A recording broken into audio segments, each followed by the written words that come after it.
अस्सलाम वालेकुम दोस्तों, आज से करीब 4500 साल पहले ऐसा अजूबा बनाया गया जो आज के दिन तक लोगों को चौंका के रख देता है। The great pyramid of Giza 147 metres की हाइट पर बना, इंसानों के हाथों बनाई गई ये सबसे ऊंची चीज थी करीब 4500 साल तक। इतने भारी भरकम पत्थर इसे बनाने के लिए इस्तेमाल किए गए थे कि इस पिरामिड का वजन 6 मिलियन टन बताया जाता है। अगर इसको आप कंपेयर करो आज के दिन की सबसे ऊंची इमारत बुर्ज अल खलीफा से, जिसका वजन सिर्फ 5 लाख टन है। सबसे हैरान कर देने वाली चीज़ यहाँ पर यह है कि आखिर इसे बनाया कैसे गया, क्योंकि उस ज़माने में लोगों के पास कोई बड़ी टेक्नोलॉजी नहीं थी, यहाँ तक कि उस वक्त इनके पास व्हील तक नहीं थे। लेकिन फिर भी इन लोगों ने ऐसा मोन्यूमेंट बनाया जो आज के दिन तक खड़ा है। सोच कर देखो, 4500 साल तक कोई बिल्डिंग अगर बनी रहे, इतनी जलती हुई गर्मी आए, तूफान आए, बारिश आए, वेदरिंग हो, तो कैसे एक चीज़ इतनी देर तक खड़ी रह सकती है। दुनिया में कोई भी इतनी पुरानी चीज़ नहीं है जो इतने अरसे सरवाइव कर सके। तो आखिर कैसे हो पाया ये सब? दोस्तों चलते हैं और समझते हैं राज इस बड़े पिरामिड्स का इस वीडियो में। तारीख में हम जब इतना पीछे जाते हैं तो उतना ही मुश्किल होता जाता है शॉर्ट पता लगाना एग्जैक्टली क्या हुआ था, कैसे हुआ था और क्यों हुआ था। दोस्तों कहा यह जाता है कि the great pyramid of Giza को बनाया गया था साल 2560 बीसी में, फ़ारो खुफू के दौर में। एंशिएंट इजिप्ट में जो राजा महाराजा होते थे उन्हें फ़ारो करके पुकारा जाता था। फ़ारो खुफू की अगर हम बात करें तो हम इसके बारे में बस इतना जानते हैं कि ये इजिप्ट के दूसरे राजा थे। Fourth density of the old kingdom of Egypt, exactly कितने सालों तक इन्होंने यहाँ राज किया था, इस पर काफ़ी चर्चा होती है। ये पिरामिड नाइल दरिया के किनारे लोकेटेड है, इस दरिया के वेस्ट बैंक पर। फोटोज और वीडियोस में इस जैसे दिखने वाले दो और पिरामिड्स देखने को मिलते हैं। इन तीनों में सबसे ऊंचा है the great pyramid of Giza, जिसे हम पिरामिड ऑफ खुफू भी कहते हैं, और इससे छोटा है द पिरामिड ऑफ खाफरे, जो सेकंड लार्जेस्ट पिरामिड है इजिप्ट में। कहा यह जाता है कि खुफू के बेटे खाफरे ने यह बनाया। तीसरा और सबसे छोटा पिरामिड है द पिरामिड ऑफ मेनक्योरे। इसका यह कहा जाता है कि इसे खाफरे के बेटे ने बनाया। उस जमाने में बनाए गए अकलौते ये मोन्यूमेंट्स नहीं थे, बल्कि इसके अलावा द ग्रेट स्फिंक्स, कई और बरियल टोम्स और छोटे बड़े पिरामिड्स। टोटल में ये 118 पिरामिड्स अलग अलग शेप्स और साइज के हैं। इनमें से बहुत से पिरामिड्स वेदरिंग की वजह से टूट कर कंप्लीट मलबा हो चुके हैं। बहुत कम ऐसे हैं जो अच्छी कंडीशंस में बचे हैं, और शायद सबसे अच्छे वेल प्रिजर्व्ड यही 3 पिरामिड्स हैं, specially the great pyramid of Giza. क्या वजह थी इनको बनाने के पीछे? चलते रहिए वीडियो के आखिर तक। दोस्तों इन्हें एक मकबरे के तौर पर बनाया गया था। इनके फ़ैरोज़ को यहाँ दफनाया गया है इन पिरामिड्स के अंदर। एक्चुअली में दोस्तों एंशिएंट इजिप्शियंस आफ्टर लाइफ पर यकीन रखते थे। उनका मानना था कि मरने के बाद ज़िंदगी ख़त्म नहीं होती, बल्कि मौत के बाद हमारी रूहें अंडरवर्ल्ड में जाती हैं, जहाँ पर ऊपर वाला हमारी रूहों को जज करता है। जिन लोगों ने अच्छा किया है वो हमेशा के लिए ज़िंदा रहते हैं इस आफ्टर लाइफ में। इनके फ़ैरोज़ यानी इनके राजा वो इस आफ्टर लाइफ की प्रिपरेशन कुछ यूँ करते थे कि वो अपने लिए टॉम्ब्स बनवाते थे। वो अपने लिए बहुत सारा खाना, ज्वेलरी, फर्नीचर, कपड़े, ये सारी चीज़ें पिरामिड्स में अपने अंदर रखते थे कि आफ्टर लाइफ काम आएगी। इनके मरने के बाद इन्हें मम्मीफाइड किया जाता था और वुडन या स्टोन कॉफर्स में दफना कर रखा जाता था। अब शायद आपके दिल में ये सवाल है कि हमें कैसे पता चला कि इन पिरामिड्स को बनाने के पीछे यही वजह रही होगी। तो दोस्तों इसके पीछे 2 वजूहात हैं। पहली ये है कि इस जैसे ही और पुराने पिरामिड्स हमें कुछ लिखा हुआ मिला है जहाँ पर ये बताया गया है कि वो क्या किया करते थे। दूसरा, मेजॉरिटी ऐसे हिस्टोरिकल पिरामिड्स हमने पाए हैं इजिप्ट में और सूडान में, जिन्हें टॉम्ब्स की तरह ही इस्तेमाल किया जाता था। लेकिन क्योंकि specially the great pyramid of Giza के अंदर इस चीज़ का कोई सब्सटेंशियल एविडेंस नहीं मिला है इन चीज़ों का, तो लोग अपनी अल्टरनेटिव थ्योरीज बताते हैं इस ग्रेट पिरामिड की। जब आर्कियोलॉजिस्ट इसके अंदर गए तो उन्हें सिर्फ 3 रेलिक्स और एक खाली कॉफन मिला। इस ताबूत को देखें, माना जाता है कि ये खुफू का था और बाकी जो खजाना और ज्वेलरी इसके आसपास मौजूद थी या होनी चाहिए थी। अजीम किया जाता है कि इतने सालों में कोई इसे लूट कर ले गया, लेकिन लोग इससे डिसएग्री करते हैं। उनकी अल्टरनेटिव थ्योरीज बड़ी ही अजीबोगरीब हैं कि ये ग्रेट पिरामिड एक पावर प्लांट था जिससे बिजली जनरेट होती थी। जो लोग इसको मानते हैं वो कहते हैं एंशिएंट इजिप्शियंस बड़े ही टेक्नोलॉजिकली एडवांस थे, वो ऑलरेडी बिजली बनाना सीख चुके थे। अच्छा दोस्तों, मजे की बात, इस थ्योरी के एविडेंस के तौर पर क्या बताया जाता है कि कुछ पुराने ज़माने के इनके आर्ट वर्क दिखाए जाते हैं। इनकी पुरानी कुछ टेम्पल्स की दीवारों पर कुछ इस तरह की आर्ट वर्क पाए गए हैं, जिसे कुछ लोग देखकर ये कंक्लूड करते हैं कि यहाँ पर एक लाइट बल्ब बना रखा है इन्होंने।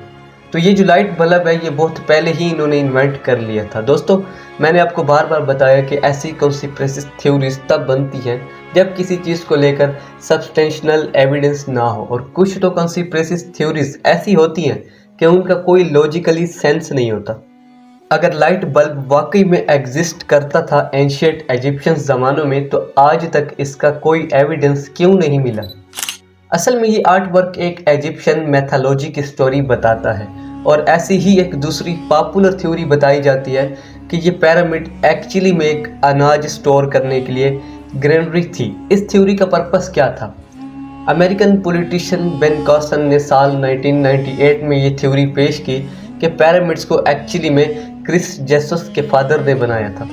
यह उनके मुताबिक इनकी पर्सनल थ्योरी है। अब दोस्तों, दूसरी बड़ी वजह कॉन्स्पिरेसी थ्योरी की जो कि है रिलीजियस अपीजमेंट, जो कि पॉलिटिशियंस की तरफ से थी। एनीवेज, ये चीज़ आज के दौर में क्लियर है। हिस्टोरियंस एक दूसरे के साथ मुत्तफिक हैं इस बात पर कि इन पिरामिड्स को मकबरे के तौर पर बनाया गया था। उस वक्त लोगों का मानना ये था कि जितना आलीशान मकबरा होगा, जितना ज़्यादा हम ख़जाना रखेंगे, खाने के लिए चीज़ें रखेंगे, उतनी ही ज़्यादा अच्छी बीतेगी हमारे राजा की आफ्टर लाइफ। लेकिन अब आते हैं सबसे बड़े सवाल पर कि इन पिरामिड्स को एक्चुअली में बनाया कैसे गया। सही मायनों में देखा जाए तो यही एक्चुअली में एक मिस्टीरियस चीज़ है इन पिरामिड्स के बारे में। आखिर उस ज़माने के लोगों ने कैसे यहाँ पर 147 मीटर ऊंची इमारत खड़ी कर दी, जिसे इतने बड़े बड़े पत्थरों से बनाया गया है कि इन पत्थरों का अपने आप में वज़न 2.5 टन से लेकर 80 टन तक है, और हर पत्थर इतने बारीक तरीके से काटा गया है जब कोई काटने के लिए टूल तक भी मौजूद नहीं था। इन पत्थरों को कैसे एक के ऊपर एक रखा गया जब ये लोग व्हील्स का इस्तेमाल भी नहीं करते थे, और ये सब इन्होंने कर दिखाया 20 सालों के अंदर अंदर। 20 साल ही दोस्तों टाइम स्पेंड बताया जाता है, यानी 7300 दिन लगे इस the great pyramids of Giza को बनाने में। कैसे इन्हें ये बनाया गया, कौन थे इसको बनाने वाले, ये सबसे बड़ी मिसकंसेप्शन पाई जाती है लोगों के दिलों के अंदर। अब जैसे अब अक्सर फिल्मों में दिखाया जाता है कि इन पिरामिड्स को बनाते वक्त स्लेव लेबर का इस्तेमाल किया गया। बड़े ही गरीब और मजबूर सर्वेंट्स जो बड़ी ही मजबूरी के साथ काम करते थे दिन रात, जिनके ऊपर जो खड़े होते थे वो उन्हें हंटर्स के साथ मारा करते थे। ये चीज़ आपने किसी न किसी फिल्म में ज़रूर देखी होगी, नहीं तो एक फिल्म है 10,000 BC, उसमें ज़रूर देखिएगा। कई सालों तक लोगों को ये लगता रहा कि इन स्लैब्स ने इन पिरामिड्स को बनाया है। 5th सेंचुरी BC में रहने वाले ग्रीक हिस्टोरियन जिनका नाम था हेरोडोटस, इन्होंने ही सबसे पहले इस थ्योरी को पेश किया था कि स्लैब्स ही इस पिरामिड्स को बनाया। लेकिन आज के दिन हम जानते हैं कि ऐसा बिल्कुल भी नहीं था, क्योंकि जो लोग इस पिरामिड्स को बना रहे थे वो हाईली स्किल्ड लेबर्स थे। उनको भूखा रख के मारा पीटा नहीं जाता था, बल्कि उन्हें अच्छे तरीके से खिलाया पिलाया जाता था। एक एवरेज इजिप्शियन सिटीजन उस वक्त जो रहते थे उनसे ज़्यादा हटे कटे वेल फील्ड थे ये लेबर्स। ये लोग शहरों में रहते थे, कंस्ट्रक्शन साइट के पास में। इनके अलावा उन्हें अलग अलग सीज़न में अलग अलग कम्युनिटीज़ में ख़ास किस्म का सपोर्ट भी मिलता था, जैसे कि फार्मर्स, किसान लोग जब खेती बाड़ी से फ्री हो जाया करते थे तो आकर कंस्ट्रक्शन में हाथ बटाते थे। एक तरीके से पूरे किंगडम में रहने वाले लोग काफ़ी यूनाइटेड थे इस नेशनल प्रोजेक्ट की सक्सेस को लेकर। वो अपने राजा पर बहुत ज़्यादा इत्मीनाद करते थे। टोटल में देखा जाए तो करीब 20 से 30 हज़ार वर्कर्स लगे इस पूरी कंस्ट्रक्शन में, जिन्होंने दिन के 10-10 घंटे काम किया इसको बनाने में। और दोस्तों, अगर इसमें इस्तेमाल होने वाले मटेरियल की बात की जाए तो करीब 5.5 million ton limestone, 8,000 ton granite, 5 lakh ton mortar का इस्तेमाल किया गया। ज़्यादा से ज़्यादातर ये पत्थर आए थे आसपास के एरिया से ही। ज़्यादा से ज़्यादा दूर ये इजिप्ट सदर्न के रीजन से आए थे, जो करीब 800 किलोमीटर दूर था। अब सवाल ये है कि इन पत्थरों को काटा कैसे गया। कॉपर, जो उस वक्त सबसे ज़्यादा कॉमन मेटल इस्तेमाल किया जाता था, जो टूल्स बनते थे वो कॉपर के ही बनते थे। और जो ज़्यादा सख्त पत्थर थे ग्रेनाइट के, उन्हें ये तोड़ते थे डोली रेट का इस्तेमाल करके। कई तरीके इनके काफ़ी यूनिक थे, जैसे पत्थरों के अंदर ये क्रैक्स और होल्स को ढूंढते थे और हथौड़े से उसके अंदर वुड के बने हुए वेजेस डालते थे जो पानी के अंदर सोक किए गए थे। जैसे ही वो पत्थर पानी को ऑब्जर्व करता, ये वेजेस एक्सपेंड हो जाते और पत्थर ऑटोमेटिक टूट जाते। अब आते हैं इस सवाल पर कि ये इन पत्थरों को मूव कैसे करवाते थे। उस वक्त पे व्हील्स कार्ड भी इस्तेमाल नहीं किए जाते थे, तो कोई गाड़ी भी नहीं थी जिस पर ये पत्थर रखते और ले जाते। दोस्तों, ये सबसे प्लाजिबल थ्योरी है। यहाँ पर ये राफ्ट सी बनाते थे जो नदी पर तैरती थी। उसके बाद जब पत्थर पिरामिड्स के पास आते तो एक के ऊपर एक पत्थर रखने के लिए स्लेजेस का इस्तेमाल करते थे गीली मिट्टी में। ये बड़ी ही इंटरेस्टिंग थ्योरी है जो बड़ी ही रिसेंटली पता चली है 2014 में, और इस थ्योरी का बेसिस है एक्चुअली में एक पेंटिंग जो पाई गई थी डी जेहुटीहोटेप के टॉम्ब पर। ये टॉम्ब काफ़ी पहले का है, 1900 BC का है। ये पेंटिंग आप देख सकते हैं। करीब 170 लोग एक स्टैचू को घसीट कर ले जा रहे हैं एक स्लेज पर और रस्सियों का इस्तेमाल कर रहे हैं इतनी भारी चीज़ को खींचने के लिए। इस पेंटिंग में आप ध्यान से देखोगे तो इसमें एक आदमी स्टैचू के सामने पानी गिराते नजर आता है रेत के ऊपर। शुरू में आर्कियोलॉजिस्ट को लगा कि ये रिचुअल का जरिया होगा, ट्रेडिशन होगा इनका ये सामने पानी गिराना, लेकिन जब फिजिसिस्ट डैनियल बोन और उनकी टीम ने इसे टेस्ट आउट किया तो पता लगा कि रेत में अगर सर्टेन अमाउंट ऑफ वाटर मौजूद होगा तो ज़मीन और ज़मीन पर घिसटने वाली चीज़ का जो फ्रिक्शन है वो काफ़ी हद तक कम हो जाता है। ये रेशो काफ़ी बारीक है, करीब 2 से 5% पानी सैंड में। इसकी मदद से गीली रेत में चीज़ों को ड्रैग करना काफ़ी आसान हो जाता है। अब अगला सवाल यहाँ पर ये उठता है, आप पूछोगे मुझसे, अच्छा मान लिया पत्थरों को धक्का मारकर एक जगह से दूसरी जगह ले जाया गया, लेकिन पत्थरों को एक दूसरे के ऊपर कैसे रखा जा सकता है? इतने भारी वजन को आखिर कैसे उठाया जाता था बिना किसी मशीनरी के? अब आमतौर पर पुली का एक सिस्टम बनाया जा सकता है इसे उठाने के लिए, लेकिन मैंने आपको बताया कि उस वक्त ऐसा कुछ भी इजाद नहीं हुआ था। तो इसका जवाब है दोस्तों कि रैंप्स का बड़ा ही अनोखा सिस्टम बनाया गया साल 2015 में। इंग्लिश और फ्रेंच आर्कियोलॉजिस्ट की एक टीम ने 4500 साल पुराना एक वुडन रैंप अनकवर किया क्यूरी से। स्कॉलर्स ने कहा कि एक इस तरीके का रैंप बनाया गया होगा उस वक्त, जो कि एक स्ट्रेट स्लोप था ग्राउंड से लेकर टॉप तक। इस स्लोप के ऊपर पत्थरों को पुश करने के लिए इन्होंने एक सिस्टम यूज़ किया जहां पर इन्होंने लकड़ी के डंडे गाड़ दिए इसके आसपास। फिर इन्होंने रस्सियों का इस्तेमाल किया इन डंडों के अराउंड इन पत्थरों को ऊपर खींचने के लिए, कुछ इस तरीके से जैसे आप आर्ट वर्क में देख रहे हैं। इसे सजेस्ट किया था फिजिसिस्ट जोसेफ वेस्ट ने साल 2014 में। इस थ्योरी के अकॉर्डिंग पिरामिड का हर एक लेवल कंप्लीट करने के बाद एक नया स्लोप बनाया गया होगा, ताकि स्लोप का एंगल ज़्यादा ना हो। ये स्लोप को पीछे तक ले गए होंगे, यानी स्लोप को ज़्यादा पीछे से बनाना शुरू करें ताकि ज़्यादा टिल्ट ना रहे उसमें। इसके अलावा एक दूसरी थ्योरी कहती है कि इन्होंने एक लीवर्स का सिस्टम यूज़ किया होगा इन पत्थरों को एक के ऊपर एक रखने के लिए। आप ड्राइंग में देखिए किस तरीके से ये काम करता है। बेसिकली एक मिडल पॉइंट ले लिया जिसकी हाइट थोड़ी सी ज़्यादा हो, उसके ऊपर एक डंडा लगाया और उसकी दूसरी तरफ कुछ वजन डाला और उसको फिर घुमाकर ऊपर प्लेस कर दिया। स्कॉलर्स का मानना है कि ऐसा ही एक सिमिलर सिस्टम जिसका नाम इन्होंने दिया है शैडो, ये इजिप्ट में एग्जिस्ट करता था हज़ारों सालों से। इस मैकेनिज्म का ये लोग पानी निकालने के लिए भी इस्तेमाल करते थे, नाइल नदी से अपने खेतों को एरीगेट करने के लिए। ये दोनों थ्योरी सुनने में काफ़ी अच्छी लगती है, लेकिन प्रॉब्लम आ जाती है यहाँ कंस्ट्रक्शन टाइम। हम जानते हैं कि पिरामिड को 20 सालों के अंदर बनाया गया था। अब 20,000 लोग अगर एक एक करके पत्थर यहाँ ट्रांसपोर्ट करें तो हर 3 मिनट पर एक एक पत्थर यहाँ प्लेस किया जाना चाहिए, साल के हर एक दिन पर, जो कि काफ़ी अनलाइकली लगता है कि इतनी स्पीड से इन्होंने काम किया होगा। एग्जैक्टली यही चीज़ है दोस्तों कि आज के दिन तक ये बड़ी मिस्ट्री है। ये दोनों थ्योरी सुनने में ठीक तो लगती हैं, लेकिन पूरे तरीके से एक्सप्लेन नहीं करती कि असल में यहाँ क्या हुआ था। लेकिन हम यहाँ पर ये ज़रूर जानते हैं कि शुरू के जो कुछ पिरामिड्स के जो लेयर्स हैं उन्हें बिना किसी मोटर के प्लेस किया गया, लेकिन ऊपर की लेयर्स में मोटर ज़रूर ऐड किया गया था, जिसकी वजह से स्ट्रक्चर की स्टेबिलिटी बढ़ती है। और यही वजह है कि इतने हज़ारों सालों में कई ज़लज़ले भी आए, लेकिन फिर भी ये पिरामिड ऑफ गीज़ा आज के दिन तक खड़ा है। फाइनली कंस्ट्रक्शन का आखिरी स्टेप बाहर की लेयर थी, जो बड़े ही फाइन वाइटिश लाइमस्टोन से बनी थी, जिसका मतलब ये है कि जब भी यहाँ सनलाइट आती थी ये सारे पिरामिड्स बहुत ही सफ़ेद कलर में चमकते होंगे। ये एक ऐसी चीज़ है जो इस लंबे अरसे में टूट गई। ये बाहर की लेयर वॉर्न अप हो चुकी है खुफू और मेनक्योरे की पिरामिड से, लेकिन खाफरे के पिरामिड में आप ऊपर देख सकते हैं ये कुछ न कुछ बची रह गई है। अब कंस्ट्रक्शन से आगे बढ़कर इन पिरामिड्स के डिज़ाइन पर आएँ तो ये भी बड़ी फैसिनेटिंग चीज़ है।